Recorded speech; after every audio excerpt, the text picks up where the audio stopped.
All right, welcome back to the KnivesFAST channel. Guys, I want to start off by saying this video is inspired by a friend of mine who's fairly not new to knives, but is new to kind of some of the details of knives.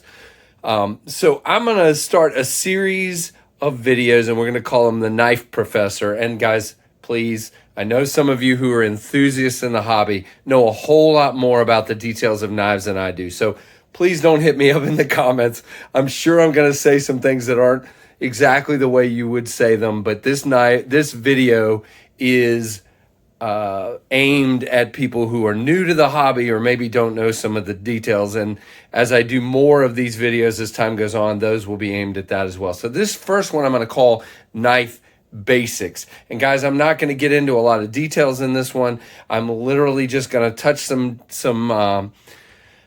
high-end 10,000 feet, if you will, parts of knives. And then as time goes on, then we'll dig deeper into things like locking mechanisms and deployment methods and things like that. So for today, we're just going to go over some of the terms we use when we review videos, and that's that. So you can see I have a variety of knives here. And by the way, shout out to all the other channels that I've got represented here. Yeah, there's more that I'm missing, I'm sure, but I'm going to kind of rotate these as time goes on. So let's just talk about some basics, and I'm going to pick up this guy, which is the Giant Mouse GM2. So and by the way, shout out to Andy, my friend, who basically, asked, what are some of the terms you use? Andy, thanks for watching so much, and we'll go over some of those. So you hear me talk about scales. So scales are the outside handle material on a knife. And in this case, this is milled carbon fiber. And milled just means that a machine went over it to cut those slits in it. I guess sometimes they can be hand done, but it's pretty clear this one is machined. So again, typically, and it depends on the knife. That's the problem with doing a video like this, because it absolutely depends on the knife. Sometimes a scale can be the only handle material, and sometimes there will be a liner. And in this case, there's a liner on the liner lock side, and there's no liner on the other side. It's just the carbon fiber. So let me give you an example. Let's see if I've got an example on the table. Yes, I do. So here's the CJRB RIA. So again, the carbon fiber is the handle scale. And then on the inside, you have what's called a liner. So the liner is sort of the frame on the inside of the knife that is covered up by the scale. And in this case, it's a liner lock. So part of the liner locks the knife. So again, guys, for those of you that are enthusiasts, I know I'm not going into great detail, but I'm just trying to give some basics here today on this one. So obviously, this particular knife is a thumb stud deployment, and basically that's pretty obvious. And by the way, this is one of my favorite thumb stud deploying knives.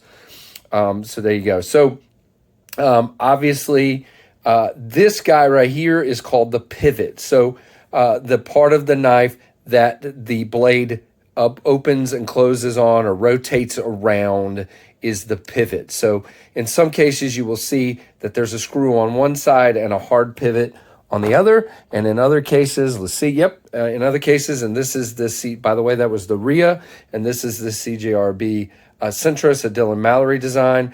And on this case, it's got adjustable screwable pivots on each side, and we'll get into details down the road about why that is.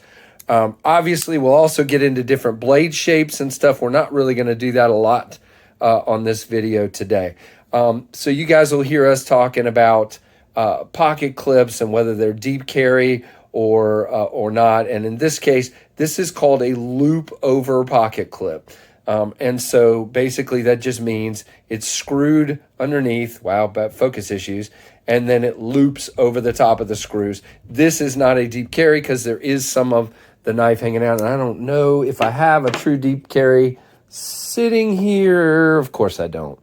So I can't show you that. But, there's all different kinds of pocket clips represented on the table. Now, just to point out, there is no difference here really on a fixed blade. I decided to have one here. This is called the handle scale, and this is the Tour Field 2.0. This is called the scale. This is super cool scale. To me, these are the fluted walnut that they do in there in-house. And underneath, you have what's called the liner. And the liner is copper in this case. Now, you don't have to have a liner on a fixed blade. It's just there to be pretty in this case, and it really is. And then you have the actual tang. So on a fixed blade, the piece of the knife, if it's a full tang like this, the piece of the knife that comes all the way through, so you can see this is full steel construction. This part of the knife underneath the scales is called the tang. So what else can I point out in a basic, oh, by the way, I almost forgot this part. So I showed you a thumb stud deploying knife. This is a flipper. So basically all that means is you've got a tab on the back side of the knife. Flipper tabs can be all kinds of different shapes and sizes. There you got one that's totally different. Here you have another one that's sort of, well, it's sort of like the first one, but because it's also a Finch knife. By the way, this is the Finch Holiday. That is the Finch Cimarron, two of my favorite knives. So a flipper tab just allows you to deploy the knife in that way. Now, some of them you can do, you'll hear guys talk about push button. And I don't know that I can really do that with this one, but we're going to try, which is where you basically just push down. Yep, you can do that. I kind of went back a little bit, but it forces your hand. And then a light switch is where you sort of push towards the back of the knife. So a push button, you just push down, and a light switch, you sort of deploy it like you would a light switch. So the only other thing I wanted to talk about in opening methods is we talked about thumb studs. This is what I refer to as, well, Spyderco would call it the Spidey hole, but this is a thumb hole. So you can deploy it with your thumb. And sometimes, let's see if I do this, guys. This is my first time doing this on camera. You can middle finger flick it, and I didn't, of course, because I'm on camera. There we go. So a little bit of risk there. I'm still learning how to do that. I am not perfect. Obviously, there are multiple ways to deploy this knife, but we'll get into that for another video.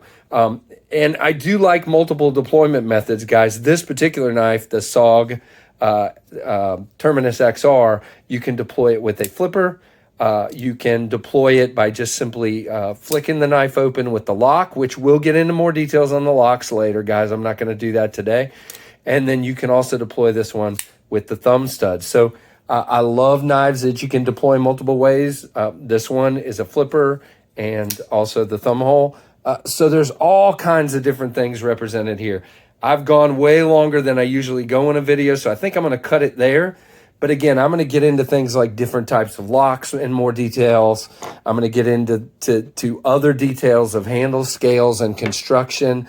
For example, we didn't talk about this. We'll talk about the difference between a liner lock, a frame lock, and in this case, a bolster lock and what a bolster is. But we're going to do that down the road because I don't want to make these videos way too long. So give me your comments. Let me know if you like this idea, and let me know what you think, any questions or anything like that in the comments. So thanks so much for watching. Give me a like and subscribe if you like what you're seeing, and thanks for watching the KnivesFAST channel.